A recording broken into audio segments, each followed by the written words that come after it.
Paris Saint-Germain, Real Sociedad pour ses huitièmes de finale de Ligue des Champions dans 2 mois, jour pour jour. Nono est avec nous, salut Nono.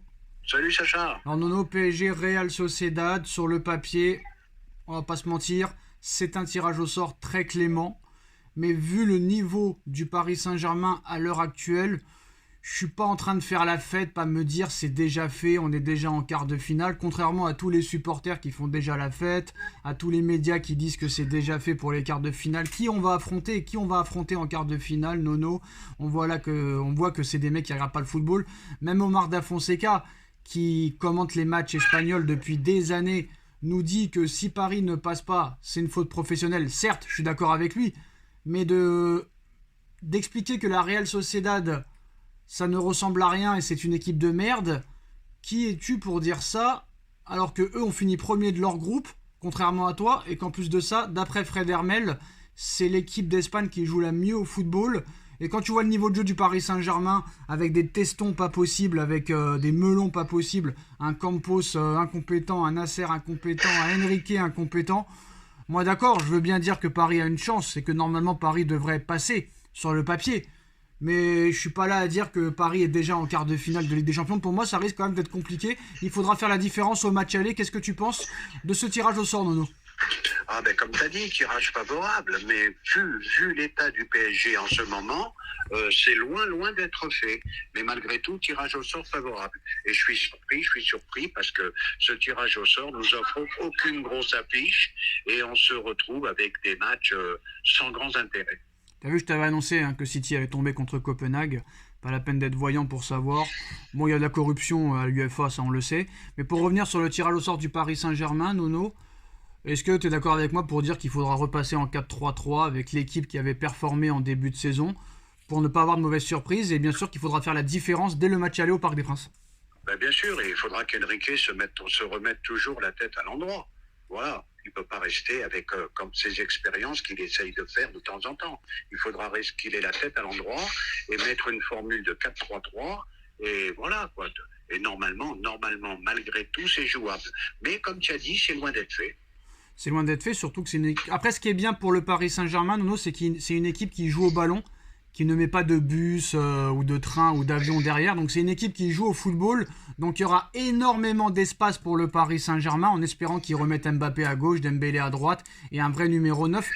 Et honnêtement, il n'y aura pas d'excuses là cette fois, Nono. Le mec, il vient d'Espagne, il a entraîné la sélection espagnole, il a entraîné le Celta Vigo, il connaît très bien ces équipes-là. Là, il n'y aura aucune excuse si tu passes pas, Nono. C'est... Je sais pas, j'ai pas le mot pour décrire ce que ça serait, mais très clairement, il a aucune excuse de ne pas passer. Ah ben là, c'est très simple. Si tu passes pas, c'est un accident industriel, hein, tout simplement. Hein. Voilà, faut employer les mots qu'il faut. Hein. Alors, qu'est-ce que tu penses que Luis Campos et Nasser Al-Khelaifi n'étaient pas présents au tirage au sort de la Ligue des Champions et qu'ils ont décidé aussi, ils ont pris la décision de ne pas s'exprimer pour réagir par rapport à cet adversaire? Ils ont décidé de ne pas s'exprimer devant les médias au moment d'évoquer l'adversaire tiré. Eh ben, une communication toujours aussi naze, quoi. Voilà, Nasser, tu le vois que dans les grandes victoires. Quand c'est compliqué, tu le vois plus. Campos aux abonnés absents. Il va partir du Celta Vigo et je pense que si ça continue comme ça, il va pas traîner à partir du PSG. Donc voilà, communication toujours aussi nulle. Pourquoi il partirait, lui? Il a un emploi fictif, pourquoi il partirait? Oui, de toute façon, oui, vu les salaires mis sur la table, ils n'ont pas trop envie de partir du PSG. On est d'accord là-dessus. Alors Fred Hermel qui nous dit qu'il s'inquiète pour le Paris Saint-Germain face à la Real Sociedad. C'est le tirage pourri par excellence. Ça paraît petit pousset, mais c'est l'équipe qui joue le mieux au ballon de toute l'Espagne. Le Barça aurait été un meilleur tirage pour le Paris Saint-Germain. Moi, je suis d'accord avec lui.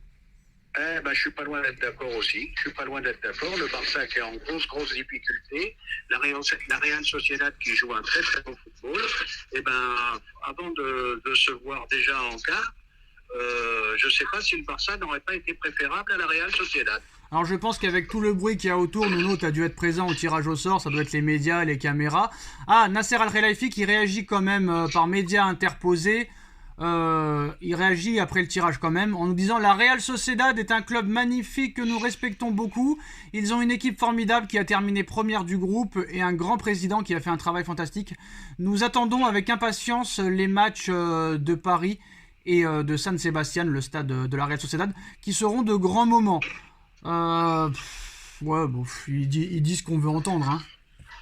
C'est toujours pareil, c'est de la langue de bois. À chaque fois qu'il y a un tirage, il nous ressort le même refrain. Tu m'excuses, hein, je suis un peu... Ouais, c'est les conférences de presse, ça, c'est les conférences de presse et les médias, ils font du bruit. Voilà, donc toujours pareil, les mêmes discours, grande équipe, peu importe laquelle que ça soit, toujours une grande équipe en face. Il ferait mieux de s'occuper un petit peu de ce qui se passe à Paris en ce moment. Alors Marquinhos, déjà la Real Sociedad, un adversaire qui est dans une très bonne période. Ils ont une phase de groupe aussi difficile avec de bons adversaires. Ils ont fini premier, je pense que ça montre leur valeur, ça montre comment on doit se préparer pour être en forme pour ce match-là. Et je pense que d'ici là, jusqu'à cette rencontre, beaucoup de choses vont se passer. Notre équipe est en train de grandir et de bien travailler, d'évoluer. Et nous, on sera prêts pour affronter cette équipe de la Real Sociedad quand ça arrivera. Nono, notre équipe est en train de grandir, je sais pas où il voit ça, lui. Moi, au contraire de lui, je dis que le PSG est en train de regresser par rapport à ce que j'avais vu. Régresser. Oh. Régresser. Et donc, je suis pas d'accord du tout. Je suis pas d'accord du tout avec Marquinhos. Je me demande si on les paye pas des fois pour dire ce qu'ils ont envie d'entendre, parce que comment tu peux dire ça, quoi. C'est pas... aussi bien les conférences de presse des entraîneurs que les déclarations des joueurs, c'est incroyable. C'est inimaginable d'entendre des choses comme ça. Bon, c'est pas grave, parce que d'après Luis Enrique, on sera très très fort, Nono, dans 2 mois. On sera très très très fort. C'est lui qui l'a dit avant le match contre Lille. C'est mal barré, mais bon.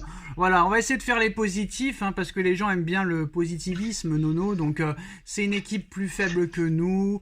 On va se balader, on va gagner 3-0 à l'aller, 3-0 au retour. Comme ça, ils seront contents qu'on ait dit ça. Mais je pense pas que ça peut se passer comme ça. Mais ça peut se passer aussi comme ça. Sachant que cette équipe de la Real Sociedad, Nono, est très joueuse. Donc ça peut faciliter le jeu du PSG et plus avoir d'occasion et marquer les buts. Oui, mais de quoi être optimiste, je suis pas d'accord. Parce que je vais te dire, même en Ligue 1, on souffre quand même. Quand tu vois qu'une équipe comme Lille, ce qu'ils nous ont fait... Dès qu'ils ont mis un peu d'intensité, et je le dis et je le répète, c'est loin d'être fait. Bon tirage, oui, mais très très loin d'être fait. Nasri qui nous dit, pour moi, il manque un Verratti à son prime dans cet effectif. Tout à fait, entièrement d'accord. Un Verratti à son prime de chez Prime, là, ça aurait fait du mal. Ça aurait fait du bien surtout. Oui, ça aurait fait du mal pour les équipes adverses, mais ça aurait fait beaucoup de bien au PSG. Donc voilà pour les autres tirages au sort. Il n'y a pas vraiment de grosses affiches. Copenhague contre Manchester City. Atlético Madrid contre l'Inter de Milan. Naples, Barcelone. Là, ce sera un match intéressant quand même à regarder parce que ça va être très équilibré. On a un Porto Arsenal. On a un Red Bull Leipzig Real Madrid. Ça risque d'être intéressant, Leipzig. PSV Borussia Dortmund. Lazio de Rome Bayern de Munich. Bon, j'ai l'impression, Nono, sans faire le mot que tu n'aimes pas dire, je sais plus comment. Complotiste, j'ai l'impression que tout a été fait pour que aucune grosse équipe se rencontre.